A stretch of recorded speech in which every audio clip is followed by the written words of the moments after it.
안녕하세요. 카이스트 마미손입니다. 자, 오늘 제가 갑자기 정치 이야기를 들고 나와서 놀라신 분들 많으실 텐데요. 저도 가끔은 주식 이야기 말고 다른 이야기도 가끔씩은 해보려고 합니다. 자, 오늘은 정치인 이준석에 대해서 알아보는 시간을 갖도록 하겠습니다. 자, 유의사항을 말씀드리겠습니다. 저는 특별히 지지하는 정당이 없습니다. 그래서 특별히 정치색이 있는 건 아니고요. 단지 한 명의 과학자로서 정치인 이준석에 대해서 알아보고자 합니다.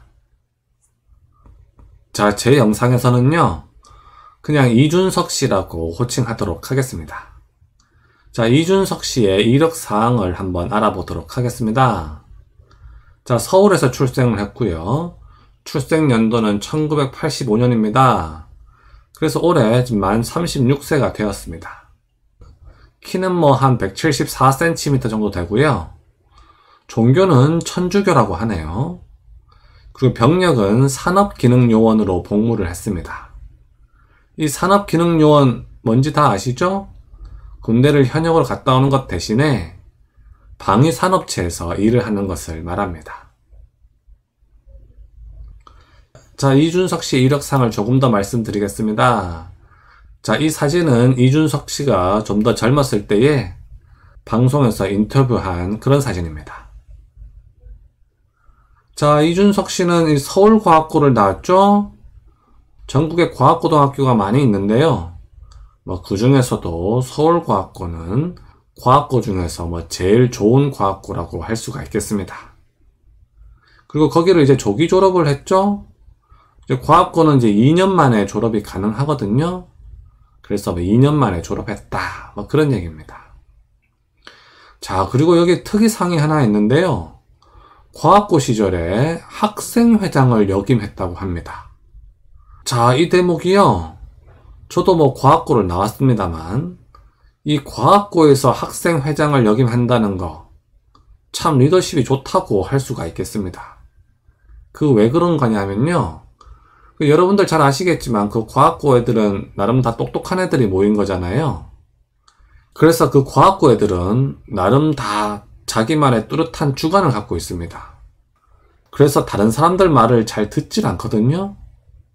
그래서 과학고에서 학생회장을 역임하려면 리더십이 아주 좋아야 됩니다.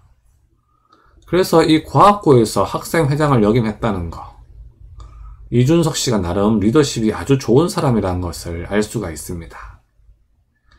자, 그리고 이 과학고를 조기 졸업한 다음에 카이스트에 진학을 했습니다. 그런데요, 이 카이스트를 다니다가 3주 만에 자퇴를 했다고 합니다. 저랑 딱 3주의 학연이 있죠? 3주짜리 학연도 학연인지는 모르겠습니다만은 어쨌든 3주 동안 카이스트를 다녔다고 합니다. 그럼 3주 뒤에 왜 그만뒀느냐? 바로 이 하버드에 합격을 해서 카이스트를 자퇴를 했다고 합니다. 미국 대학교 같은 경우는 이제 9월에 입학을 하게 되잖아요. 그래서 3월에 이 카이스트를 자퇴를 하고요. 그해 가을, 이제 그해 9월부터 하버드 대학교를 다니기 시작했다고 합니다. 근데 이 놀라운 점이요. 국비 유학생으로 진학을 했다고 하네요. 자, 저는요, 이런 게 있는지도 몰랐는데, 이준석 씨가 나름 똑똑한 것 같습니다. 이렇게 국비로 유학을 갈 수 있는 방법을 찾아서요, 하버드 대학교에 진학을 했다고 합니다. 그리고 하버드 대학교에 가서는요, 경제학과 컴퓨터 과학을 복수 전공했다고 해요. 자, 이게 어떤 의미냐면요, 컴퓨터 공학을 전공하고 또한 경제학을 복수 전공했다는 거. 이 대학교를 졸업한 이후에 IT 쪽 벤처 기업을 차리겠다라는 의도가 엿보이죠? 실제로 이 대학교를 졸업한 이후에 벤처 기업을 창업을 했습니다. 자, 그 자세한 내용은 다음 페이지에서 설명을 드리겠습니다. 자, 이 사진은요, 이준석 씨가 하버드를 다닐 때의 학생증 사진이라고 합니다. 자, 이준석 씨의 경력을 좀 말씀드리면요. 2004년 여름방학 때 당시 초선이었던 유승민 의원실에서 인턴을 했다고 합니다. 야, 이것도 뭐 인연이라면 인연일 수 있는데요. 이때가 아마 대학교 1학년 여름방학 때가 아닌가 싶은데요. 이때 유승민 의원실에서 인턴을 했다고 합니다. 참고로 이 유승민 의원과 이준석 아버지가 서로 친구 사이라고 하네요. 서로 뭐 고등학교도 같이 나오고 대학교도 같이 나왔다고 합니다. 자, 그리고요, 이준석 씨가 대학교를 졸업한 이후에 산업기능요원으로 병력 의무를 마쳤습니다. 하버드를 유학 갈 때 뭐 군대를 마치고 간 건 아니잖아요. 그래서 대학교 졸업 이후에 산업기능요원, 그러니까 그 방위산업체에서 일을 했다는 거죠. 그 방위산업체에서 3년 동안 일을 하면서 병력의 의무를 마쳤다고 합니다. 그리고 이 병력 의무를 마친 이후에요, 자신의 전공을 살려서 그 이준석 씨가 그 컴퓨터공학이랑 경제학을 복수 전공했잖아요. 그게 뭐 벤처기업을 차리겠다는 뭐 강한 의지로 보이거든요. 그래서 바로 벤처기업 클라세 스튜디오라고 하는 회사를 창업을 했습니다. 바로 이때가 2011년이 되겠습니다. 그리고 뒤에서 말씀드리겠지만요, 이때 이 2011년 이때에 박근혜 대통령으로부터 발탁이 된 그 해입니다. 자, 그 정치 발탁 스토리를 좀 설명을 드리겠습니다. 이 이준석 씨가요, 그 산업기능요원으로 복무했던 그 당시에 병력 의무만 수행한 것이 아니라 어떤 봉사단체를 설립해서요, 봉사활동을 하기 시작했습니다. 자, 이 이준석 씨가요, 그 산업기능요원으로 있던 그 당시 2007년부터 배움을 나누는 사람들이라는 교육봉사단체를 운영하기 시작했습니다. 이 교육봉사단체에서 이 대표를 맡고 있거든요. 이게 나름 국내 최대의 교육기부단체라고 합니다. 야, 이 이준석 씨가요, 나름 봉사정신이 투철한 것 같습니다.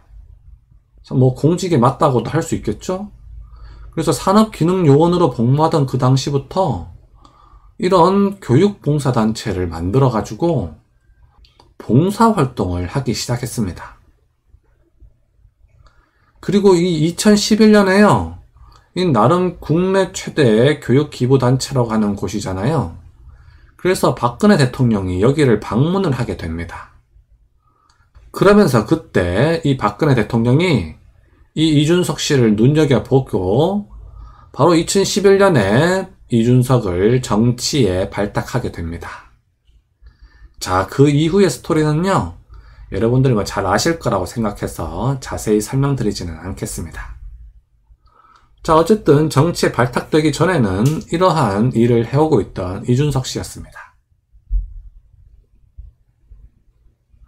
자, 그리고 그의 발언을 좀 더 살펴보도록 하겠습니다. 그의 정책이나 그의 발언들을 좀 살펴볼 건데요. 첫 번째로 당대표 경선 룰에 대한 그의 발언을 한번 살펴보겠습니다. 정치에 좀 관심이 있으신 분들은 좀 아실 텐데요. 이번에 국민의힘 당대표 경선에서 예비 경선의 경우에는 당원이 50%, 여론조사 50%로 해서 여론조사 결과가 그래도 50% 정도 반영이 됐는데요.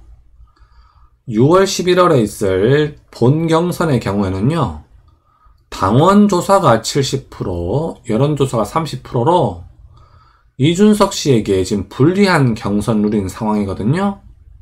그래서 이 당대표 경선 룰에 대해서 어떤 사회자가 질문을 했습니다. 거기에 대한 그의 발언을 한번 살펴보도록 하겠습니다. 룰이 다 결정이 났습니다. 예. 우선 예비 경선은 당원 50, 여론조사 50% 방식으로 실시하기로 했는데 이건 본 경선 때 비교해 봤을 때는 여론조사 비율이 20% 높거든요. 예. 이건 만족하세요? 저는 항상 제 원칙은 네. 항상 공부 열심히 하고 공부 잘하는 학생은 시험제도를 탓하지 않는다. 네. 저는 그렇게 살아왔기 때문에 네네. 이번 시험제도에 맞춰서 공부할 거고요. 자, 이준석 씨 발언 너무 멋있죠? 자, 보통 정치인들이요, 뭐 경선 룰이 자기에게 불리하다 그러면요, 뭐 이 경선 룰이 좋지 않다면서 뭐 불평불만을 하거나 비판을 가하는 정치인들이 대다수입니다. 이 뭐 경선 룰 때문에 뭐 서로 싸우기도 하죠. 그런데요, 이 이준석 씨 같은 경우는 경선 룰이 자기에게 불리함에도 불구하고 공부를 잘하는 학생은 시험 제도를 탓하지 않는다 하면서요, 거기에 대해서 전혀 불만을 표시하지 않죠? 뭐 사실 저도 40대인데요. 저보다 한 10살 정도 어린 이준석 씨지만 참 멋있다고 생각하고 있습니다. 자, 그리고 그의 발언 두 번째를 좀 살펴보도록 하겠습니다. 자, 공직 후보자 기초자격시험제도라고 하는 것을 이준석 씨가 얘기를 했는데요. 이게 뭐냐면요, 적어도 공직에 나설 사람, 예를 들어 뭐 국회의원 후보자면은 최소한 어떤 기초 자격에 대한 시험을 봐야 된다, 뭐 그런 얘기입니다. 개인적으로는요, 저도 이 제도를 지지하고 있습니다. 저도 이제 사실은 나이가 어느 정도 되고 사회적으로 어느 정도 지위가 있다 보니까요, 그 나름 높으신 분에 있는 분들도 가끔씩 뵐 때가 있는데요, 뭐 높으신 자리에 있는 분들이 뭐 대부분 다 훌륭하고 똑똑하신 분들인데요, 가끔씩은 기본적인 자질이 의심스러운 분들도 간혹은 있더라고요. 뭐 예를 들어 그래프를 읽을 줄 모른다던가, 논리력이 현저히 떨어진다던가, 또는 도표를 이해할 줄 모른다던가, 뭐 그런 분들이요, 가끔 있습니다. 뭐 물론 많지는 않은데요, 가끔씩은 이 자리에 도대체 어떻게 발탁됐는지 모를 정도로 그런 어떤 기본적인 소양이 떨어지는 분들을 제가 가끔 본 적이 있거든요. 그래서 이 공직 후보자를 뽑을 때에는 적어도 그런 사람이 뽑히지 않도록 기초자격시험 제도가 있어야 된다는 거, 저도 지지하는 제도입니다. 거기에 대한 그의 발언을 한번 살펴보도록 하겠습니다. 먼저 제가 언급했던 공직 후보자 기초자격시험. 지금의 젊은 세대는 능력이 없어서가 아니라 치열한 경쟁 때문에 구급 공무원이 되기 위해서 노량진에서 2년, 3년 수험 생활을 합니다. 그런 젊은 세대에게 우리 당의 의원이나 공직자들이, 아니면 당직자들이 MS 오피스를 어디서 파는지 모른다 라는 얘기를 접하게 되면은 우리는 표를 얻어올 방법이 없습니다. 우리는 변해야 됩니다. 정치인들도 공부해야 되는 것이고요, 당직자들도 공부해야 됩니다. 그 의지를 젊은 세대에게 보일 때 젊은 세대는 저희를 신뢰할 것입니다. 대선 흥행이요, 누굴 영입한다, 대통합을 한다, 이런 것 이상으로 가서 형식과 그리고 경선 자체도 젊은 세대에 맞춰서 재미가 있어야 되고 다양한 면을 볼 수 있는 새로운 시도여야 합니다. 제가 제안했던 2대2 팀토론 배틀, 논리뿐만 아니라 많은 영역을 젊은 세대에게 보여줄 수 있는 그런 예능 프로그램과 같은 신선한 시도일 것입니다. 그리고 주요 당직을 공개 경쟁 선발하겠습니다. 더 이상 줄 세우기, 계파 정치 있어서는 안 됩니다. 젊은 세대가 극혐합니다. 혹시라도 이미 전당대회에서 본인들이 다른 사람들에게 내가 당선되면 이런 당직을 주겠다 약속하신 분이 있다면은 즉각 사퇴하십시오. 이번 선거 그런 선거 아닙니다. 절대 그런 결과가 나와서는 안 됩니다. 이번 선거는 공정과 경쟁의 가치를 젊은 세대에게 보여줄 수 있는 그런 선거가 되어야 합니다. 자, 이렇게 이준석 씨의 발언에 대해서 살펴봤는데요, 그 외에도 사회적인 이슈에 대해서 이준석 씨가 발언한 발언들이 많이 있습니다. 뭐 그 발언들을 제가 모두 다 여기서 소개시켜 드릴 수는 없을 것 같아서요, 저는 이쯤에서 정리하도록 하겠습니다. 뭐 관심이 있으신 분들은 유튜브를 찾아보시면 그의 발언을 많이 찾아보실 수 있으실 겁니다. 요즘 국민의힘 경선에서요, 이준석 씨가 돌풍을 일으키고 있는데, 저는 나름 우리나라 정치계에서 이준석 씨가 좋은 영향을 미치고 있다고 생각하고 있습니다. 자, 오늘도 제 영상 시청해주셔서 감사드립니다. 오늘은 주식 이야기가 아니라 정치인 이야기를 잠깐 해봤는데요. 다음번에는 삼성전자 주식 이야기로 다시 돌아오도록 하겠습니다. 그럼 항상 건강하시고요. 주말 연휴 즐겁게 보내시길 빌겠습니다. 그럼 다음 시간까지 안녕!